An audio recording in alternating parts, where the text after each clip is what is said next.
et incandescente, comme au début des temps. La terre de cette île est un de ces lieux privilégiés où souffle l'esprit de la Genèse. Ici grandit le monde. Ici, le feu de la terre dispute sa place à l'océan et poursuit en saccade saisonnière cette marche inexorable qui fait d'un volcan un bâtisseur d'espace.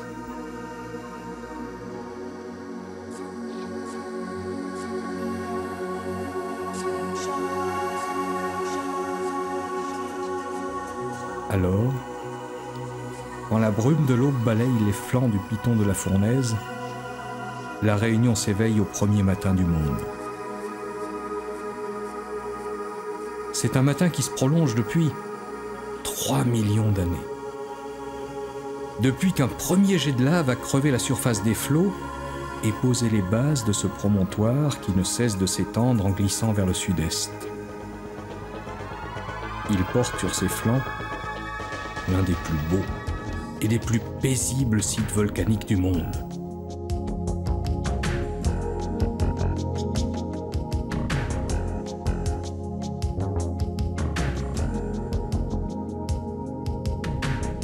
Sous étroite surveillance scientifique, il annonce toujours ses poussées de fièvre et fait alors du feu qu'il génère et qui glisse vers l'océan en un flot que rien ne saurait arrêter, le plus fascinant des spectacles. La fournaise est magicienne, qui ensorcelle tous ceux dont elle a su capter le regard.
Aujourd'hui, la Réunion est d'abord un trésor pour les conquérants d'inutiles, pour ceux qui lisent la vie en défi, pour ceux qui cherchent l'émotion forte.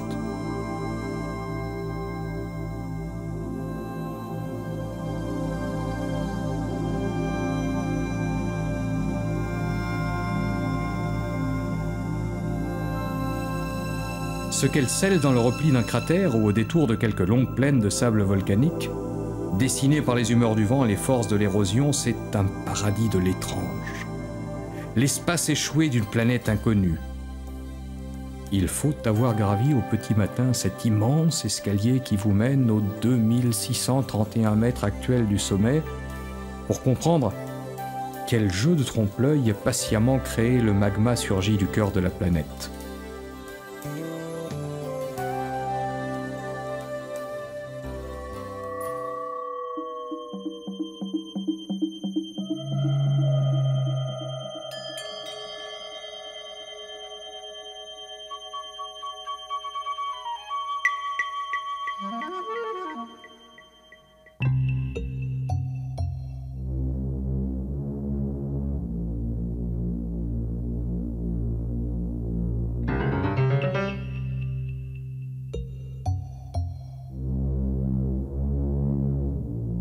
Le hasard. Le hasard permet parfois de trouver l'entrée de ces grottes étirées en longs tubes souterrains. La veine s'est figée plus vite que le sang de feu.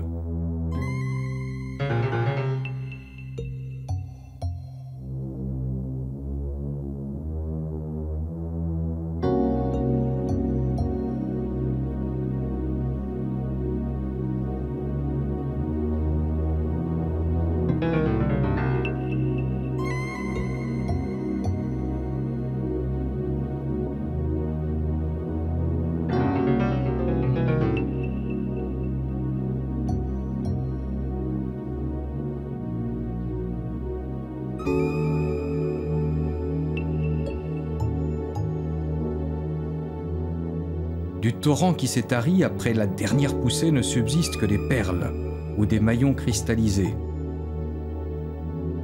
Ils sont autant de fines et subtiles œuvres d'art. Seule la curiosité toujours en éveil de ceux qui consacrent leur temps à essayer de percer les secrets des forces naturelles a permis d'offrir au regard cette cache venue de la nuit des temps.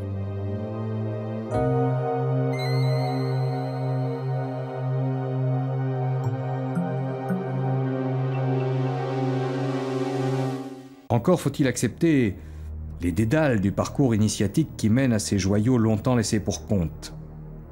Les vrais amoureux de la Réunion y trouvent leur récompense et savent en préserver l'écrin discret.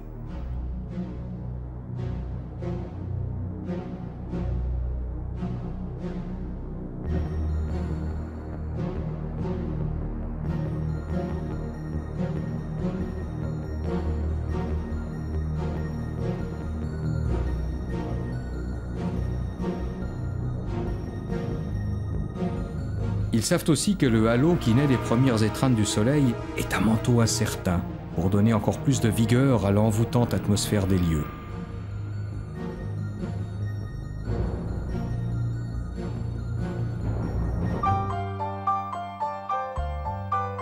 Mais alors qu'Alana seul pouvait ouvrir l'accès à la montagne au miracle, le Python de la Fournaise offre les clés de ses mystères à tous ceux qui savent le solliciter. S'il lui arrive parfois de forcer un peu la conquête, c'est en fait pour que chacun y trouve une part de richesse personnelle. Pour que sa marque se pose là, au creux du souvenir et de l'émotion. C'est ce mélange si fort de sensations que l'on vient chercher sur l'ancienne île Bourbon. Le tourisme y est fait de découvertes, de joie et de plaisir qui se lisent en confrontation avec les éléments, ou alors en symbiose avec eux. L'évolution récente des techniques et des moyens mis à la disposition de celui qui veut aller plus loin et plus fort que les autres dans la sensation de la découverte personnelle permet de sortir des sentiers de routine et des itinéraires fléchés. La Réunion en décline toutes les gammes jusqu'aux plus évoluées. Et c'est aussi garder des accès faciles et simples aux amateurs de nature, de randonnée et les simples plaisirs de la balade au rythme de ses capacités personnelles. Voilà ce que ne découvrira jamais le touriste aseptisé. Mais tout le monde sait que ce n'est pas ce qu'il faut venir chercher ici. Ce qui force l'admiration, ce sont les paysages et l'art de vivre de cette île.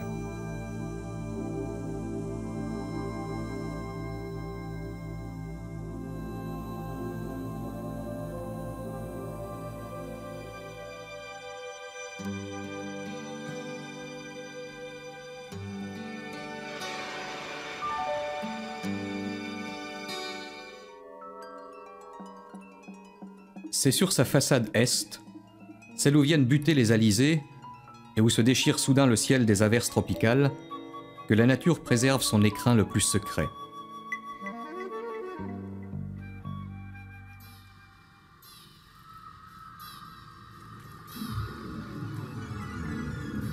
Plongée intemporelle dans les somptueux entrelacs de la forêt primaire. Voyage au pays d'Émeraude, où subsistent les traces de la végétation folle qui a conquis de haute lutte les flancs de l'ancien volcan. Elle est venue d'ailleurs, portée par la vague du large, aidée par le drainage de l'érosion, dispersée jusqu'au dernier recoin de la plus étroite vallée par le souffle des vents en furie. Et le miracle a eu lieu, une fois encore curieux mariage de hasard et de nécessité.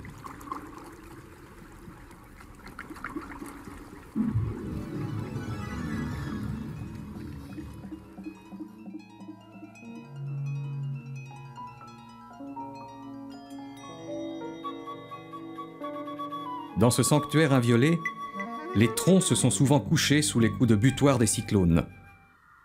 C'était pour mieux renaître au premier soleil et se couvrir de mousse, de fougères, d'orchidées sauvages.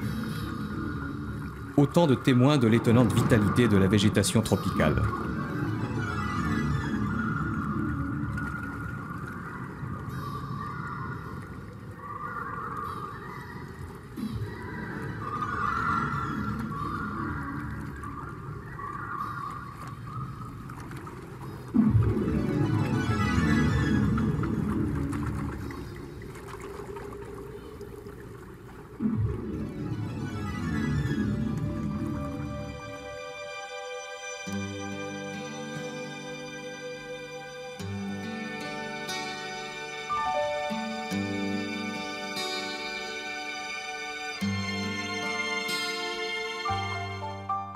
Ce jardin hors du temps, que la clémence du ciel arrose en abondance, est l'une des vitrines florales permanentes de l'île. On y trouve comme échappé de la corne d'abondance d'un dieu distrait toute la palette des tons et des couleurs d'une nature à la générosité sans retenue.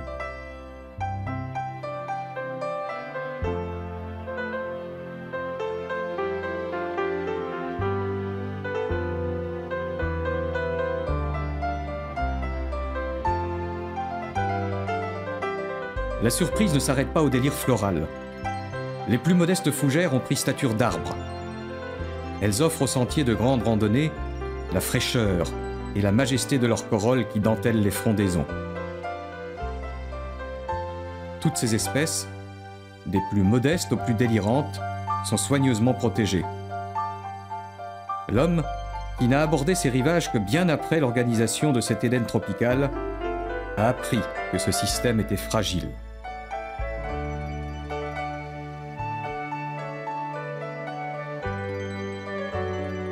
Ceux qui cherchent d'abord le calme et le simple plaisir des sens peuvent ainsi disposer du plus complet des jardins botaniques et y flâner à la recherche d'une intemporelle sérénité.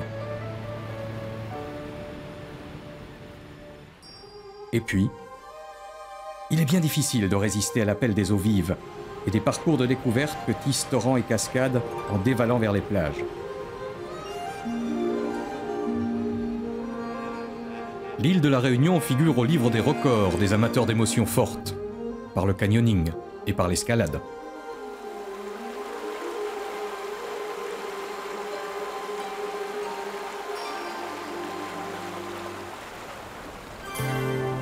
Dans ces décors aux immenses parois en apic, chaque vallée ou presque cache un défi sportif.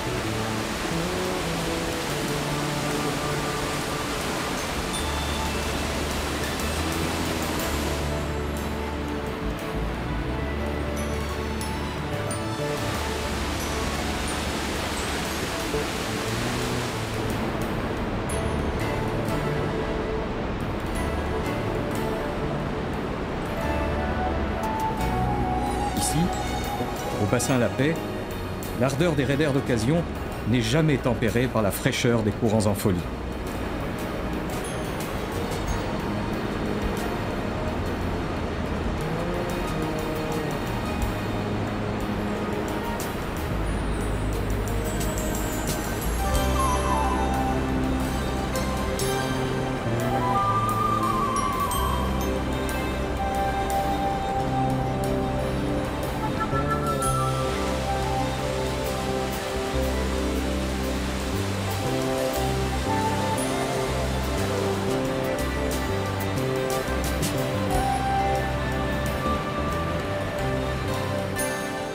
Et le soir venu, quand les muscles accusent la plus saine des fatigues, quand l'esprit s'est vidé de tout souci, de toute forme de stress et d'agressivité en se confrontant aux éléments, vient l'heure paisible de l'étape.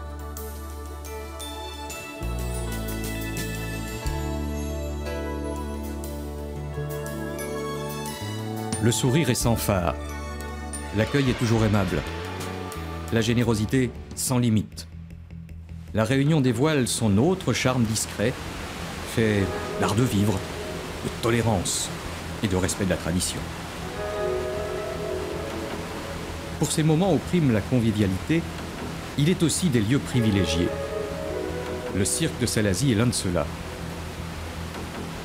Grenier agricole de l'île, il semble aussi s'être donné pour vocation d'accueillir à bras ouverts les visiteurs d'un repas, d'un jour ou d'une randonnée, pour laquelle il offre le point d'étape idéal. Il y a bien longtemps, Salazie a aussi servi de refuge à ceux qui fuyaient l'indignité de l'esclavage.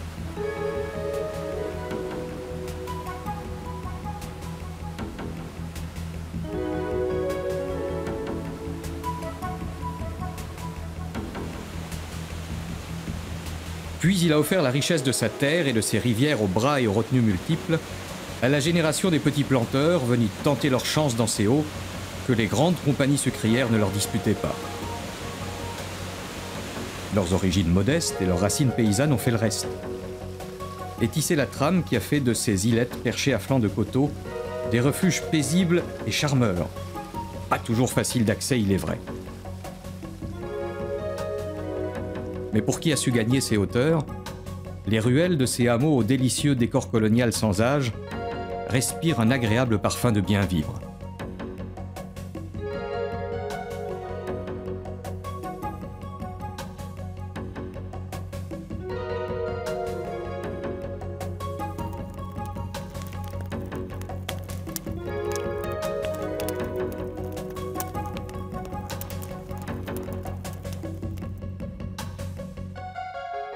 Salazie était au XIXe siècle une station climatique appréciée par les citadins de la côte.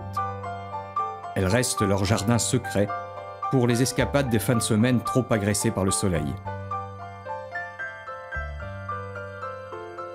De son passé glorieux, il subsiste des bâtiments à l'échelle démesurée et un musée botanique privé où l'on préserve avec soin cet héritage venu du temps où la Compagnie des Indes régnait en toute puissance.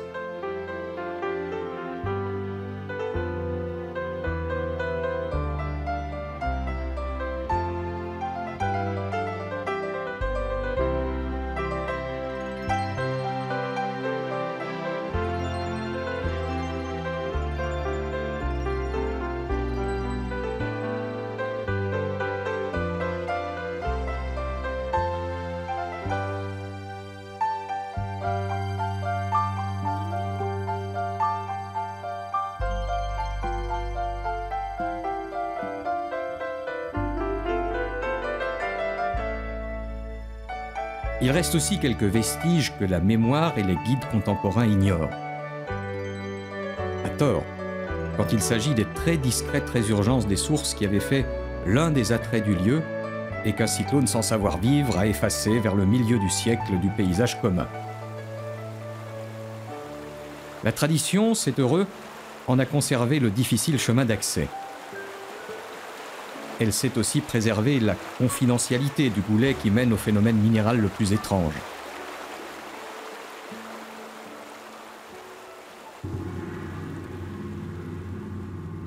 Sous cette terre, qui ne recèle pourtant aucun débris calcaire organique, l'eau que distillent les couches éruptives du volcan s'est chargée d'un pouvoir inattendu.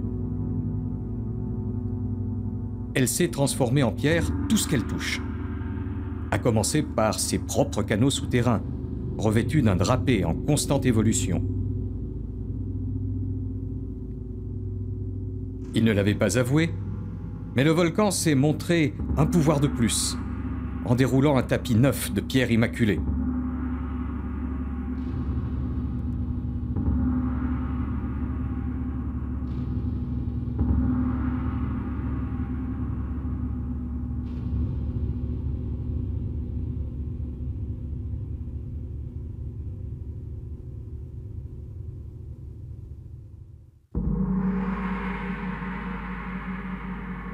Peu nombreux sont ceux qui ont pu en admirer les effets, même au pays.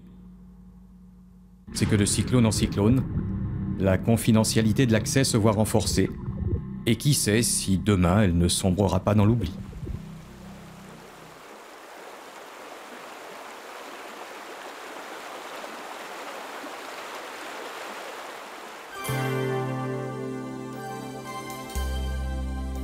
Salazie abrite aussi le plus médiatique des sites. Pas une promenade héliportée qui ne satisfasse au rituel de la descente dans le trou de fer. Les habitués préfèrent parler d'enfer quand ils évoquent la démesure de cette cavité naturelle. 400 mètres de parois à pic rebondissent sur le fond moussu de cette faille qui tolère tout juste la virevolte de l'hélico. À pied, il faut 3 jours pour compter en toucher le fond, tant d'approches comprises.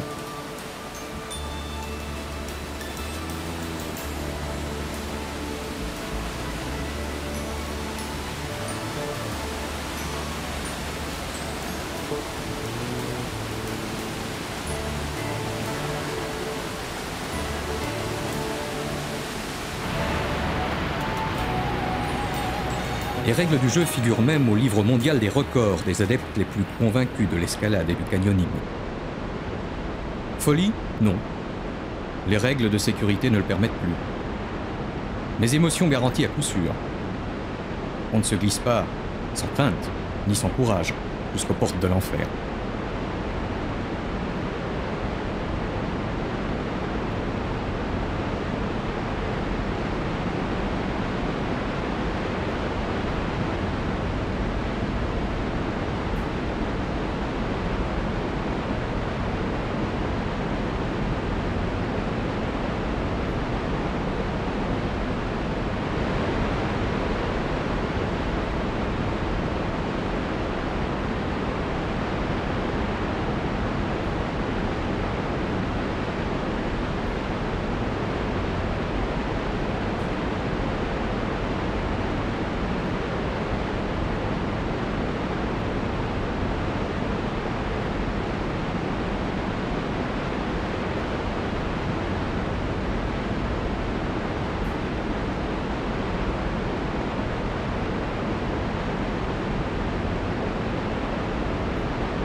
Nouvelle pirouette pour le Paillanqueux, qui ne méconnaît aucun des refuges des parois face à l'océan. Les déferlantes s'y épuisent à tâcher de grignoter quelques arpents de ces hectares neufs que le volcan pose en pleine eau. Elles savent aussi nourrir la crainte des pêcheurs qui ont choisi la côte sud comme leur domaine d'élection, entre les criques exposées aux assauts du Grand Bleu. Ils se déchaînent d'autant qu'ils affrontent la dernière terre émergée avant le sud polaire des Kerguelen et de l'Antarctique. Et peut-être se vengent-ils secrètement de n'avoir aucun autre bout de volcan à ronger. Surprise, ici la Réunion s'est donné une minuscule petite sœur. Elle a même donné son nom à l'une de ses communes. La petite île est ainsi témoin de la permanente évolution de la côte face au vent et au ressac. Un peu plus loin, quand la mer s'apaise enfin, elle sait se faire enjôleuse et caressante, comme un vrai lagon des tropiques.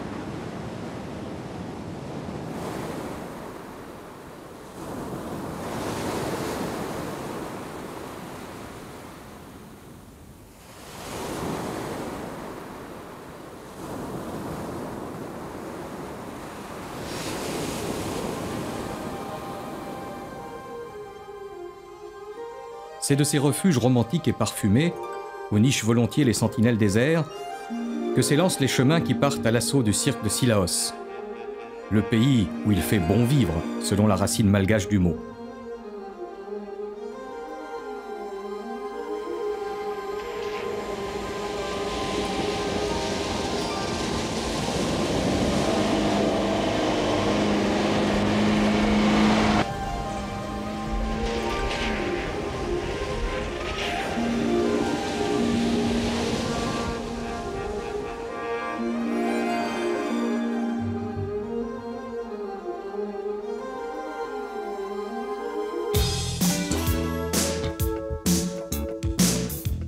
L'une de ces pistes monte jusqu'au sommet du Dimitil, d'où le regard peut embrasser d'un coup d'œil tout le site de Sillaos. Un site si escarpé qu'il n'était jusqu'aux années 30 accessible qu'en chaise à porteur.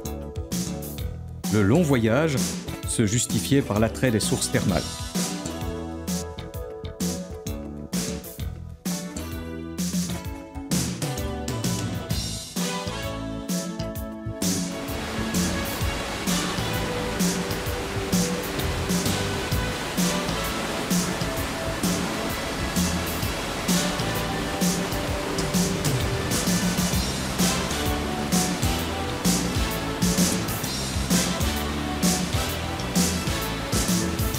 Le sud compte aussi des courses classiques pour sportifs avertis.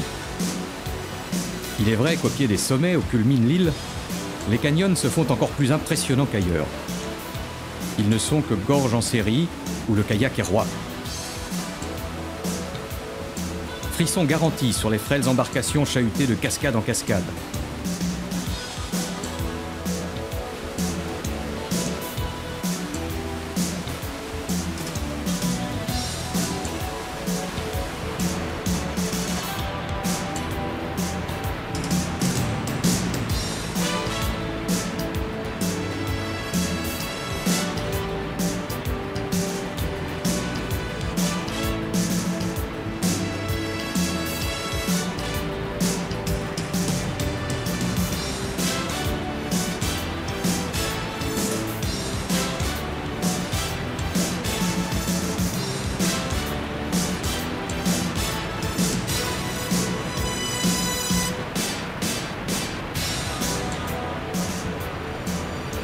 Les images s'accrochent au cœur, quand après tant d'assauts tumultueux, revient enfin le calme des petits bassins romantiques nichés entre les cimes. Les oreilles encore bourdonnantes et l'esprit rassasié d'émotion, il suffit alors de se laisser glisser au gré des flots.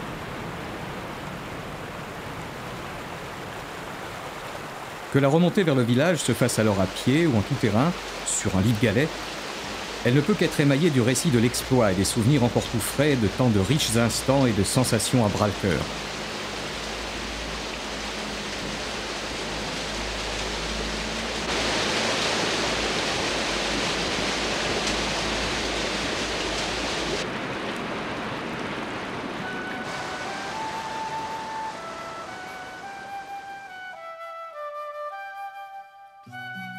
Dans la paix qui s'installe près des sources thermales et des plans d'eau, c'est à nouveau le temps de musarder dans un paysage perpétuellement changeant sous le regard bienveillant des sommets.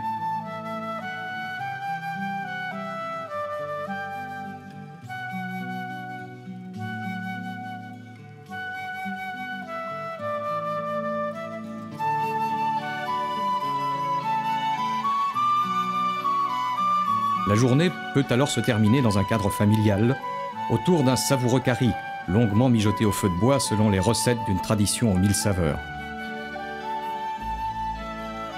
Sans oublier de goûter au vin du pays, comme au rhum arrangé et parfumé aux fruits tropicaux, et dont il existe autant de recettes que de foyers. À Cilaos, ces paysans qu'on appelle les petits blancs des Hauts possèdent aussi bien d'autres secrets gastronomiques ou de vieil artisanat.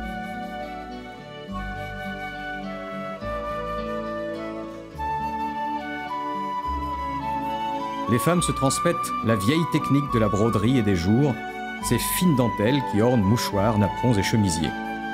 Lointaine réminiscence bretonne d'un art délicat perpétré grâce aux religieuses dans ce pays profondément ancré dans sa foi.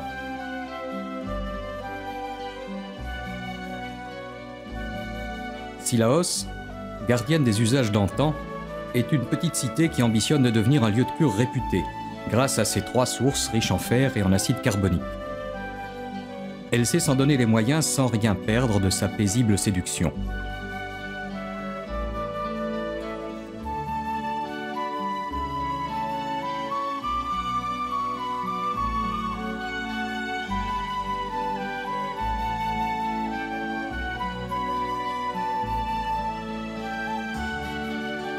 Autour de la petite cité, les étapes d'escalade ne font pas non plus défaut.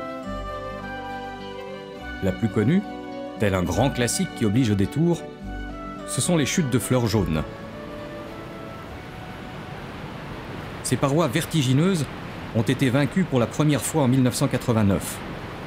Et depuis, nombreux sont ceux qui relèvent le défi de ce long goulet niché à près de 1300 mètres d'altitude.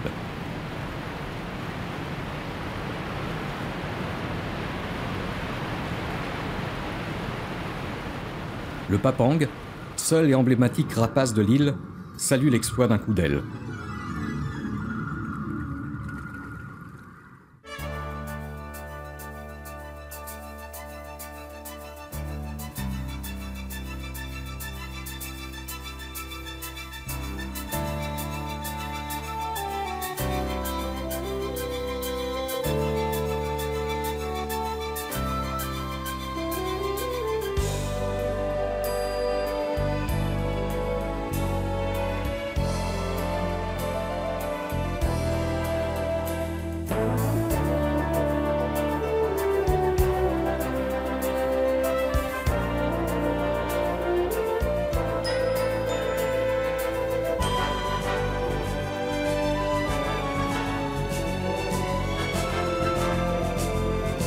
Mais dans cette forteresse cernée de murailles escarpées, il est aussi sur une crête qui culmine à plus de 2000 mètres, 3 sentinelles, 3 gardiennes du passage entre Sillaos et son voisin, le cirque sauvage de Mafat.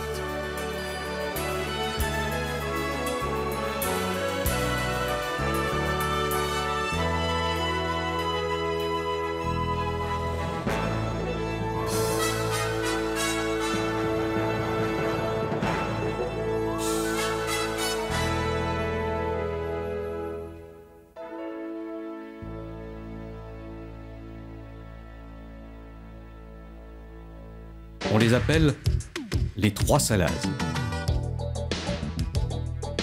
À partir d'elles, on domine d'un seul regard tout le cœur de la Réunion. Ici, ces 3 Salazes sont le théâtre d'un exploit inédit. Âme sensible, s'abstenir.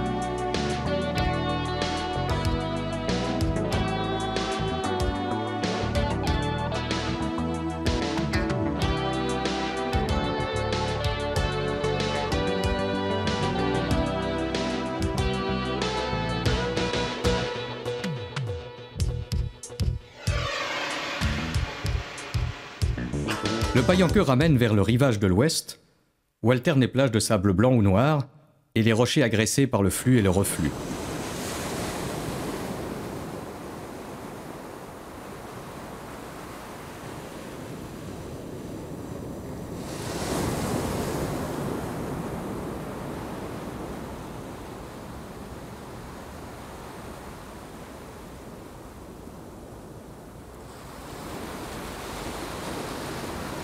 Parfois, la lutte permanente de la Terre et de l'océan permet à la vague de se muer en spectaculaire jeu d'eau, quand elle s'engouffre en pleine puissance dans l'un des siphons souffleurs que créent les couloirs de lave qui plongent sous la mer.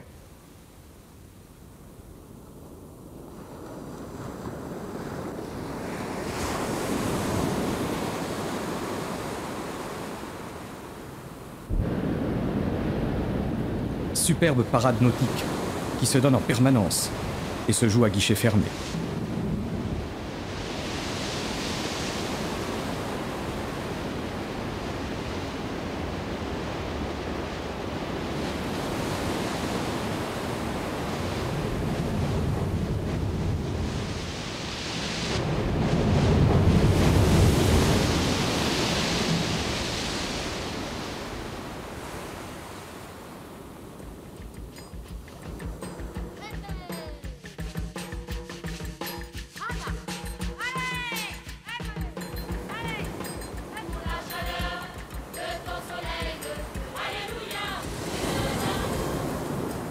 L'Ouest, c'est aussi l'Éden des vacanciers, qu'ils optent pour lézarder au soleil ou pour se lancer sur la lame qui balaye les récifs.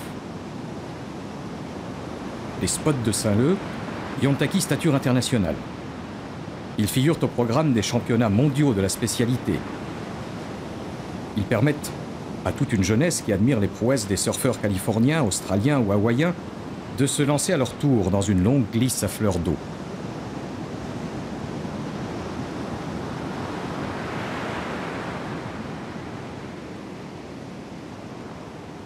Tout près de là, les fonds marins entretiennent leur univers de rêve et de silence.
Quand le soleil se couche sur le récif qui s'étire sur près de 30 km de long, les plages de sable blanc déploient encore tout leur charme.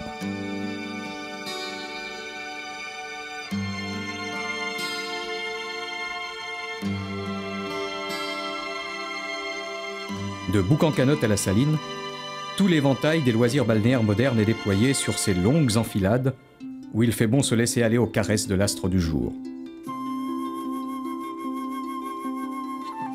Plages familiales ou sportives, elles sont le rendez-vous du dimanche de toute une jeunesse avide de détente. Les sports de glisse sont rois, bien sûr, mais il en est bien d'autres pour profiter chacun à sa manière de l'océan qui s'est fait enjôleur.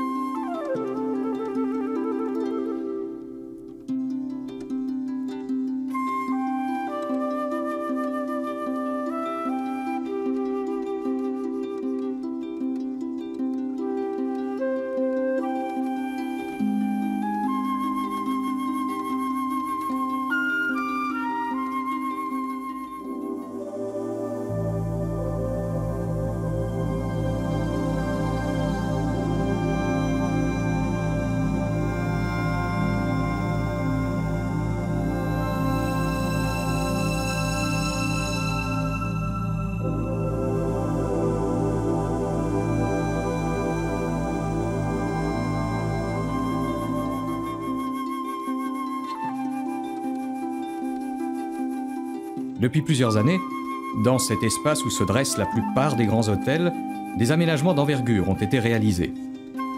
Le port de plaisance de Saint-Gilles est sans conteste le plus important. Il dote la Réunion d'un havre d'accueil moderne pour les plaisanciers. Il sert de point de départ pour les courses en haute mer et les longues journées de pêche au gros, ou encore pour l'exploration sous-marine.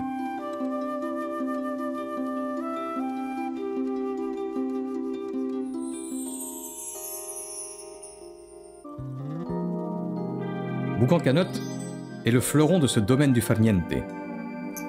L'eau limpide y est d'une pureté sans reproche. Ici, pas de doute à avoir, la Réunion est bien née sous les tropiques, elle en possède tous les atouts.